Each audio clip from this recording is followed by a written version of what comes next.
और दूसरे के पास अगर वो बोल रहा है कि जैसे आज की डेट में बैंक की पेमेंट है, उसने बोल दिया कि सर 4 घंटे लगेंगे, 6 घंटे लगेंगे, तो आप मान लेते हो ठीक है कोई बात नहीं, क्योंकि कोई ऑप्शन ही नहीं है आपके पास, आपने भेज दिया बस, ठीक है ट्रांसफर कराए।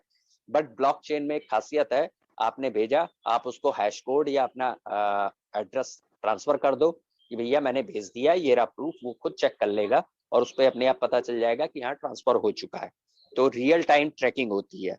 सिक्योरिटी इतनी हायर सिक्योर्ड है कि इसको कोई भी कभी भी हैक नहीं कर सकता है। आज तक का रिकॉर्ड है, कोई सिंगल पॉइंट, एक ट्रांजैक्शन भी आज तक फेल नहीं हुआ है। ट्रांसपेरेंट इतना है कि इसके ऊपर कोई भी चेंजेस कभी कोई नहीं कर सकता है। पूरा का पूरा रियल टाइम सिस्टम वर्क करता है। कॉस्टिंग लगभग नील के बराबर है। एक बैंक को खोलने में वर्ल्ड वाइड काम करने के लिए अरबों रुपए खर्च हो जाते हैं, और एक ब्लॉकचेन को डेवलप करके उसको पूरा वर्ल्ड वाइड ट्रांजैक्शन करने के लिए नील बराबर कॉस्ट होती है, क्योंकि पूरा का पूरा सिस्टम प्रोग्रामिंग एंड डेवलपमेंट में चलता है। एक व्यक्ति भी पूरा का पूरा सिस्टम और ब्लॉकचेन जनरेट कर सकता है। सारे के सारे ट्रस्टेड ट्रांजैक्शन होते हैं और किसी थर्ड पार्टी का इन्वॉल्वमेंट इसमें नहीं होता है। सारे transaction P2P, peer to peer होते हैं। तो ये सारी खासियत होने की वजह से मार्केट में ब्लॉकचेन टेक्नोलॉजी फेमस हुई, और इसलिए मार्केट में नंबर ऑफ डेवलपमेंट्स इसके ऊपर हुए। अब ब्लॉकचेन जब से बनी है उसका कुछ एक ईयर टू ईयर साइकिल रहे हैं, जिसके ऊपर बड़े बड़े कुछ काम हुए हैं। तो अगर इसकी ब्लॉकचेन की टाइमलाइन को इन शॉर्ट में समझेंगे तो 2009 में ब्लॉकचेन डेवलप किया गया और बिटकॉइन के थ्रू इसका यूजेबिलिटी इंक्रीज हुई। 2013 में इथेरियम आया, जब सेकंड जनरेशन की ब्लॉकचेन आई और स्मार्ट कॉन्ट्रैक्ट्स वगैरह का डेवलपमेंट चालू हुआ। 2014 में R3 ब्लॉकचेन कंसोर्टियम का डेवलपमेंट किया गया। R3 ब्लॉकचेन कंपनी का नाम है, उस जैसे www वेब होती है उसी टाइप से R3 ब्लॉकचेन का वर्ल्ड वाइड एक काउंसिल बनी और उसका एक फॉर्मेट किया गया कि नंबर ऑफ ब्लॉकचेन्स का पूरा डाइवर्जन एंड डाटा इनके पास डेवलप रहेगा कि वर्ल्ड वाइड कितनी ब्लॉकचेन्स डेवलप हो रही हैं और किस रूप में उसको पारित किया जा रहा है। 2015 में डिसेंट्रलाइज्ड एप्लीकेशन यानी जिसको शॉर्ट में डैप कहते हैं, इसका डेवलपमेंट चालू हुआ बहुत तेजी से, और आज की डेट में मार्केट में बहुत सारी ब्लॉकचेन्स अवेलेबल हैं जिसके ऊपर डैप क्रिएशन होता है। जैसे आपका सबसे बड़ा एग्जांपल जो सबसे ज्यादा यूज करते हैं लोग, ट्रस्ट वैलेट। ट्रस्ट वैलेट में आपको मल्टीपल एप्लीकेशंस मिल जाएंगी, ऐसे ही मल्टीपल वैलेट्स हैं, उनके अंदर मल्टीपल एप्लीकेशंस होती हैं जिनके थ्रू आप कोई भी आज की डेट में वर्क कर सकते हैं। 2018 का दौर था जब ब्लॉकचेन मार्केट में मेन स्ट्रीम में एंटर हुई और धीरे धीरे इसका लोगों ने स्वागत करना चालू किया, लोगों ने एक्सेप्ट करना चालू किया।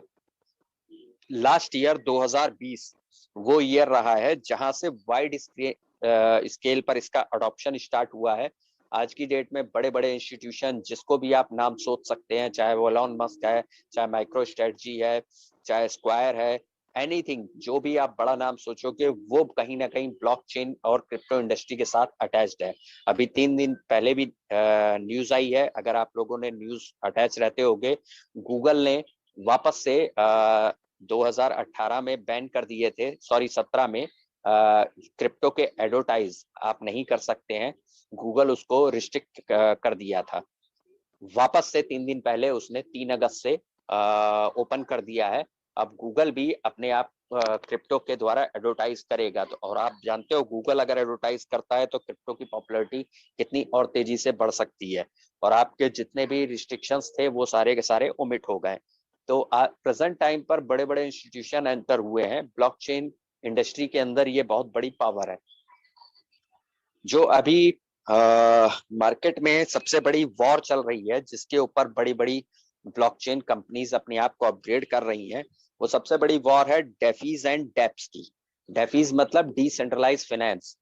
अगला जो फ्यूचर है, जैसे आप अभी तक आज तक जितने भी इंस्टीट्यूशन जितने भी सिस्टम काम करता है वो सैफी पे काम करता है, सेंट्रलाइज फाइनेंस, चाहे वो बैंक हैं, चाहे बड़ी बड़ी कंपनियां हैं, चाहे थर्ड पार्टी गेटवेज हैं, चाहे आपका मनीग्राम है, वेस्टर्न यूनियन है, XYZ जितने भी हैं सब सैफी पर काम करते हैं।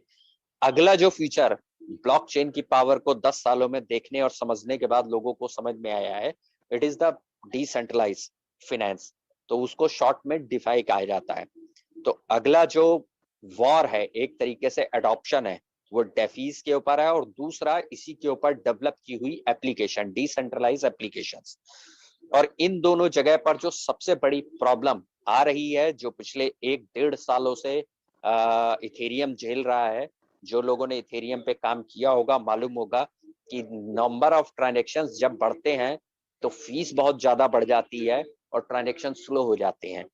ये मेजर इश्यूज बहुत, जिनका अडॉप्शन बहुत ज्यादा हुआ है ब्लॉकचेन पे, उन ब्लॉकचेन्स के ऊपर है, और उन ब्लॉकचेन्स को इसीलिए अपग्रेड करके उस लेवल पे बनाया जा रहा है कि आज क्रिप्टो इंडस्ट्री में पूरी दुनिया की मात्र 3% पॉपुलेशन अभी आई है। जिस टाइम पर इस पे 25% भी, 1/4 पॉपुलेशन भी आ जाएगी, बड़ी से बड़ी बहुत सारी ब्लॉकचेन बिल्कुल डेड साबित हो जाएंगी। तो अपने आप को जो सुपर फास्ट ब्लॉकचेन डेवलप करके लेके आएगा मार्केट में, उसी की ब्लॉकचेन फ्यूचर में बहुत ज्यादा अडॉप्टेबल रहेगी। अगर हम इसका थोड़ा सा डिटेल बात करें कि ब्लॉकचेन का दायरा कितना रहा है, तो सबसे पहले हम बात करते हैं बिटकॉइन की। बिटकॉइन फर्स्ट जनरेशन पे आता है। बिटकॉइन जब स्टार्टअप हुआ था, उसकी जो टीपीएस, ट्रांजैक्शन पर सेकंड है, वो लेस देन 10 है। 7 to 8 ट्रांजैक्शन पर सेकंड आप कर सकते हो, जो उसका बेसिक ट्रांजैक्शन टाइम है। इसके ऊपर कोई एप्लीकेशन बिल्डअप नहीं होती है। बेसिक ये एसेट्स के रूप में यूज होता है, जिसको आज की डेट में bitcoin as a digital gold भी कहा जाता है। सेकंड नंबर पे जो सेकंड जनरेशन स्टार्टअप जहां से हुई, उसका मेन रोल प्लेयर इथेरियम है, जहां पे आप smart contract and dapps and सब डिवाइस सब कुछ क्रिएशन कर सकते हो। जब इथेरियम स्टार्टअप हुआ था तो 25 to 27 टीपीएस के साथ उसकी स्पीड थी, लेस देन 30। और आज की डेट में अभी उसका डेवलपमेंट चल रहा है, बट स्टिल अभी तक जो उसकी अपग्रेड करते बीच बीच में जितने भी किए हैं उसने 36 बार अपग्रेड किया है इथेरियम ने अपने आप को। तो 36 टोटल अपग्रेड करने के बाद आज भी उसकी स्पीड जो है 7 to 800 ट्रांजेक्शन पर सेकंड की है, इससे हायर नहीं है। इससे ऊपर जाते ही उसके ऊपर लोड हो जाता है और उसकी प्रॉब्लम फीस बढ़ने की हो जाती है। फीस का सॉल्यूशन उन्होंने कल के हार्ड फॉक पे दे दिया है, तो अब फीस नहीं बढ़ेगी, बट स्केलेबिलिटी के इश्यूज अभी भी हैं, और उसके लिए इथेरियम अपने आप को काम कर रहा है नेक्स्ट उसको अपग्रेड करने के लिए। थर्ड जनरेशन जो हमारी स्टार्ट हुई थी, वो ईओएस एंड रिपल से स्टार्टअप हुई थी, जहां पर नंबर ऑफ ट्रांजेक्शन अब आपके बढ़ के थाउजेंड्स में हो गए, जिसमें आपकी ट्रांजैक्शन स्पीड मोस्ट पॉपुलर पहले से ज्यादा बढ़ के आ गई, जिसमें बिनेंस भी आता है, ट्रॉन भी आता है, कार्डानो भी आता है। ये सब थर्ड कैटेगरी, थर्ड जनरेशन के हैं। इनकी सबकी ट्रांजैक्शन स्पीड जो है बेसिकली अभी तक ये 10,000, 15,000, 20,000, 40,000, 50,000, अभी तक सुपर फास्ट जिसकी ब्लॉकचेन है वो है सोलाना। सोलाना की सबसे सुपर फास्ट ब्लॉकचेन मानी जाती है, जिसके ट्रांजैक्शन की बेसिक स्पीड जो है 70,000 टीपीएस है, और मैक्सिमम वो इंक्रीज 1.5 लाख टीपीएस तक कर देता है। इससे ऊपर की ब्लॉकचेन कोई भी अभी पूरी दुनिया में नहीं है। फोर्थ जनरेशन की ब्लॉकचेन जो सबसे पहले लेकर आया है वो है जेडी कॉइन, जिसकी स्पीड मिलियन ऑफ टीपीएस है, यानी कि मिलियंस में अगर हम बेसिक बात करें तो 8 से 10 लाख टीपीएस की स्पीड नॉर्मल है, और जो स्केलेबल है इन्फिनिटी टाइम, यानी कि जितना भी लोड बढ़ता जाएगा, आर्टिफिशियल इंटेलिजेंस इसके साथ लगी है, जीएनपी टेक्नोलॉजी, वो अपने आप को उतनी ही कंप्रेस करती चली जाएगी, यानी कि इसकी ब्लॉकचेन पर कभी भी ओवरलोड की प्रॉब्लम आएगी ही नहीं, कभी इसको अपग्रेड करने की जरूरत नहीं पड़ेगी लाइफ टाइम तक। इसकी सबसे बड़ी खासियत है। दूसरा, इसकी सबसे लोएस्ट ट्रांजैक्शन फीस है 0.005 जेडीसी। अगर इसको हम डॉलर में काउंट करेंगे तो तकरीबन 0.00075 आता है, 0.00075। मतलब आप इसको पैसे में भी काउंट करना चाहेंगे तो पैसे से भी बहुत कम अमाउंट है। ट्रांसफर टाइम पलक झपकते ही ट्रांसफर होता है, 0.002 सेकंड का मतलब आप समझ सकते हैं कि एक सेकंड में 200 ट्रांजैक्शन एक एक ही आदमी इतनी स्पीड से अगर करना चाहे तो कर सकता है। इतनी सुपर फास्ट ट्रांजैक्शन स्पीड अभी तक पूरी दुनिया में किसी ब्लॉकचेन की नहीं है। सबसे सुपर फास्ट जो ट्रांजैक्शन स्पीड है वो इसकी सोलोना की आती है, उसके बाद कार्डानो की है, फिर एफटीएम की है। इनका ट्रांजैक्शन टाइम आधे से पौन सेकंड का लगता है। तो आप समझ सकते हैं कि अगला जेडी कॉइन का फ्यूचर मार्केट में कितना बड़ा आने वाला है। जेडी कॉइन की ब्लॉकचेन हाइड्रा 7 ऑलरेडी लाइव हो चुकी है 10 दिसंबर 2020 को। उसके बाद इसका ट्रांसफॉर्मेशन का वर्क चल रहा है। ब्लॉकचेन एक्सप्लोरर 31 मई को ऑलरेडी लाइव कर दिया है कंपनी ने, और अपना बीटा वर्जन वैलेट 17 जुलाई को पब्लिक को दे दिया है, एंड्रॉयड वर्जन। धीरे धीरे मार्केट में इसमें कुछ और चीजों पे अभी काम चल रहा है, कुछ लीगलिटीज, कुछ टेक्निकलिटीज का। जैसे ही आपका हैकाथॉन होता है, हैकाथॉन के बाद मार्केट में ओपन टू इनवाइट हो जाएगा, पब्लिक को लाइव पता चल जाएगा कि इस टाइप की ब्लॉकचेन भी मार्केट में आ चुकी है जो 4th जनरेशन की सुपर फास्ट है। और जो भी चीजें कंपनी की ऑन पैरेलल पे अभी रोकी हुई हैं वो आफ्टर हैकाथॉन लाइव कर देगी कंपनी। बाकी सारी जानकारी आपका नीचे लेफ्ट में वेबसाइट दोनों लिखी हैं, hydra7.org एंड jdcoin.us, आप यहाँ पर जाकर विजिट कर सकते हैं। हाइड्रा 7 का जो अभी 2021 का रोड मैप है जिसके ऊपर काम कर रही है कंपनी, वो बेसिकली अभी 5 प्रोडक्ट हैं, जिसमें health care, energy sector, DeFi, supply chain management and asset management. जिसमें से कंपनी 2 प्रोडक्ट को लाइव कर चुकी है। हेल्थ केयर में एपिलो हेल्थ केयर की एप्लीकेशन मार्केट में लाइव आ चुकी है, और उसके सारे फीचर जो लोग नए हैं वो अपने अप्लायंस से कनेक्ट करेंगे और उनसे एपिलो की एप्लीकेशन का लिंक लेकर डाउनलोड करके आप देखिए। पूरी की पूरी फर्स्ट एप्लीकेशन दुनिया में है जो ब्लॉकचेन से कनेक्टेड है। आपको उसके फीचर, यूजेबिलिटी, सारी चीजें पता चलेंगी। डेफी कैटेगरी में जो अपना है वो वॉज कॉइन आता है, जो कंपनी ऑलरेडी आईसीओ में रन कर रही है। Energy sector, supply management, asset management, इन तीनों चीजों पे काम चल रहा है, और ये तीनों प्रोजेक्ट अगले 3 से 4 महीनों में इनके ऊपर सारी वर्किंग लाइव हो जाएंगी। हाइड्रा 7 की जो अपनी ब्लॉकचेन है, हर ब्लॉकचेन का अपना एक इकोसिस्टम होता है। तो अपनी ब्लॉकचेन का भी काफी वाइड रेंज में इकोसिस्टम है जिसके ऊपर पूरा डेवलपमेंट है। अगर हम लेफ्ट में फीचर्स में जाएंगे तो आप स्मार्ट कॉन्ट्रैक्ट्स डेवलप कर सकते हैं, मास्टर नोड क्रिएट कर सकते हैं, डेप डेवलप कर सकते हैं, लैंडिंग स्टेकिंग प्लेटफॉर्म पूरा यहाँ पर आपको मिलेगा। आपको क्रॉस चेन एटॉमिक स्वैप, अभी तक दुनिया में कोई भी ऐसी ब्लॉकचेन नहीं है जिसमें सुपर फास्ट तरीके से लोएस्ट फीस के साथ में बिना किसी थर्ड पार्टी को यूज किए हुए आप क्रॉस चेन, यानी कि बिटकॉइन को इथेरियम में, इथेरियम को जेडी कॉइन में, जेडी कॉइन को लाइट कॉइन में, लाइट कॉइन मतलब किसी भी कॉइन को किसी क्रॉस कॉइन में कन्वर्ट कर सके। जितने भी प्लेटफॉर्म है उसमें फीस इतनी ज्यादा पड़ती है कि उसके लिए लोगों को पे करना बड़ा दिक्कत होता है। बहुत सारे प्लेटफॉर्म मार्केट में आए हुए हैं, जैसे यूनिस्वैप है, सुसी स्वैप है, ये सब जो स्वैपिंग प्लेटफॉर्म्स हैं, यहाँ पर कोई आप जाकर कन्वर्ट करके देखिए, आपको पता चल जाएगा कि कितनी डिफरेंस ऑफ फीस पड़ती है। उसके बावजूद भी आप कभी यूनिस्वैप यानी ERC20 के टोकन ही वहां कन्वर्ट कर सकते हो, वहां से आप बिटकॉइन कभी नहीं कन्वर्ट कर सकते, लाइट कॉइन कभी नहीं कर सकते, मोनेरो नहीं कर सकते। तो यहाँ पर आपको एक सबसे बड़ा यूनिक फीचर मिलेगा, ऑल इन वन, एक ही वैलेट हाइड्रा 7, उसके अंदर आप सब कुछ स्टोर करो, सुपर सिक्योर्ड वैलेट है, वहीं पे मास्टर नोड बनाओ, वहीं पर आप स्टेकिंग का बेनिफिट लो, और कोई भी करेंसी किसी भी करेंसी में वहीं से बैठे बैठे कन्वर्ट कर दो। आपको किसी एक्सचेंज पर जाने की जरूरत नहीं है, किसी एक्सचेंज की जरूरत ही नहीं पड़ेगी। तो ये बहुत बड़ी पावर इस ब्लॉकचेन एंड इस वैलेट की है। डेफी प्रोटोकॉल्स क्रिएट कर सकते हो, और डेक्स हाइड्रा 7 का वैलेट लॉन्च तकरीबन आपका हैकाथॉन के बाद लॉन्च हो जाएगा। यूजेबिलिटी में अगर हम बात करें तो एपिलो हेल्थ केयर की ऐप मार्केट में आ चुकी है। जीएनपी टेक्नोलॉजी आपकी मार्केट में हैकाथॉन पे लाइव हो जाएगी। एनर्जी सेक्टर पे कंपनी काम कर रही है, वो भी आपका कमिंग सून मार्केट में लाइव होगा, तो आपको इंफॉर्मेशन मिल जाएगी। Asset management system, supply chain system, इसके साथ ये भी कंपनी ने बहुत बड़ी पार्टनरशिप हो रही है, और बहुत जल्दी रिवेल कर दी जाएगी न्यूज। ये किसी के साथ में इनका काम हो रहा है और बहुत बड़े लेवल की कंपनी है, बस अभी इतनी ही इंफॉर्मेशन हम लोग के पास आई है। पोर्टेगो कंपनी का एक एनएफटी क्रिएशन प्रोग्राम है।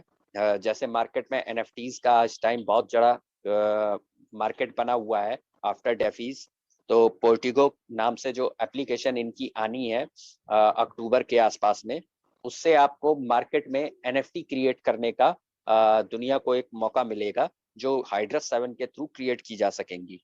और सबसे बड़ी चीज है जो इनका एकदम यूनिक है, वो है माई क्रिप्टो बैंक। यानी पहला दुनिया में ऐसा बैंक आने वाला है जो क्रिप्टो करेंसी का बैंक होगा। आप मेन करेंसीज अपनी फिएट करेंसीज से क्रिप्टो या वाइस वर्सा कोई भी कन्वर्ट कर सकते हैं एक ही जगह पर पूरी दुनिया के अंदर, केवल एक सिंगल कार्ड के थ्रू। तो आपके पास में वो सारे ऑप्शंस के पूरी दुनिया में मूवमेंट का सॉल्यूशन एक ही जगह पर माई क्रिप्टो बैंक दे देगा। तो अपकमिंग ये जब भी आएगा तो इसका डेट शेड्यूल मार्केट में आ जाएगी। तो ये अभी एट प्रेजेंट में ब्लॉकचेन हाइड्रस 7 का इकोसिस्टम है जो बहुत ही पावरफुल है, और कंपनी इनमें से बहुत सारी चीजों को लाइव कर चुकी है और बहुत सारी चीजें मार्केट में अपकमिंग टाइम पे आने वाली हैं। जेडी कॉइन बेसिकली एक छोटा सा इंट्रो आपको जो लोग नए हैं उनके लिए, कि जेडी कॉइन बहुत पावरफुल कॉइन है। इसके अपने बेस फीचर्स में अगर हम बात करें, स्टेबिलिटी, सर्विसेज, सिक्योरिटी, स्पीडिंग, सारे power of 4S super powerful है। जेडी कॉइन की जो टोटल सप्लाई है वो 84 मिलियन है, इक्विवेलेंट टू लाइट कॉइन की जितनी सप्लाई है, क्योंकि जब ये स्टार्टअप हुआ था तो लाइट कॉइन के हार्ड फॉर्क से हुआ था। तो उसी के बराबर है। मार्केट में 85% ऑलरेडी डिस्ट्रीब्यूट हो चुका है। बाकी कंपनी के पास मैनेजमेंट के अपने रिवॉर्ड्स वगैरह डिस्ट्रीब्यूशन के लिए रखे हुए हैं जो टाइम टू टाइम लोगों को मिलते रहते हैं। इसमें पहली बार 3 हाइब्रिड कंसेप्ट का कॉम्बिनेशन है, पीओएस, पीओएच एंड पीओआर। अभी तक मार्केट में कोई भी मल्टी कॉम्बिनेशन ऑफ कंसेप्ट के साथ कोई भी ब्लॉकचेन नहीं आई है। This is the first that type of blockchain जिसके अंदर जीएनपी टेक्नोलॉजी इनबिल्ट है, atomic swapping, master node, staking, liquidity platform, DeFi के अंदर protocols and gaming, multiple options के साथ में आपका पूरा सिस्टम डेवलप्ड है। अगर हम हाइड्रस 7 ब्लॉकचेन एक्सप्लोरर की बात करें तो आप hydra7.org खोलिए, आपका मोर के ऑप्शन पर जाइए, वहां पे H7 एक्सप्लोरर का ऑप्शन है, क्लिक करेंगे तो आपको इस टाइप का लुक आ जाएगा। वहां पर जैसे हर किसी के एक्सप्लोरर होते हैं, ब्लॉकचेन का है, ईथर स्कैन का है, ट्रॉन स्कैन का है, तो आपको यहाँ पर दिखाई देगा 8 करोड़ 40 लाख में से 5 करोड़ 10 लाख की सप्लाई यहाँ अवेलेबल है। बाकी जिन लोगों ने नेटवर्क के थ्रू जेडी कॉइन लिए थे, लास्ट दिसंबर के बाद नेटवर्क से डिस्कनेक्ट हो गया है, तो उन सब के जेडी कॉइन 31 अक्टूबर तक फ्री होके मार्केट में आ जाएंगे। तो जैसे ही सबके मार्केट में आ जाएंगे ये सप्लाई ऑटोमेटिक इंक्रीज हो जाएगी। डिफिकल्टी कितनी चल रही है, क्या हैश पावर चल रही है, कितनी नोड क्रिएटेड है अभी, और क्या क्या ट्रांजेक्शन चल रहे हैं, सारा आपको लाइव वहां पर दिखा देगा। हर किसी ब्लॉकचेन के अपने एड्रेस होते हैं और हर एड्रेस का एक नॉमेनक्लेचर होता है।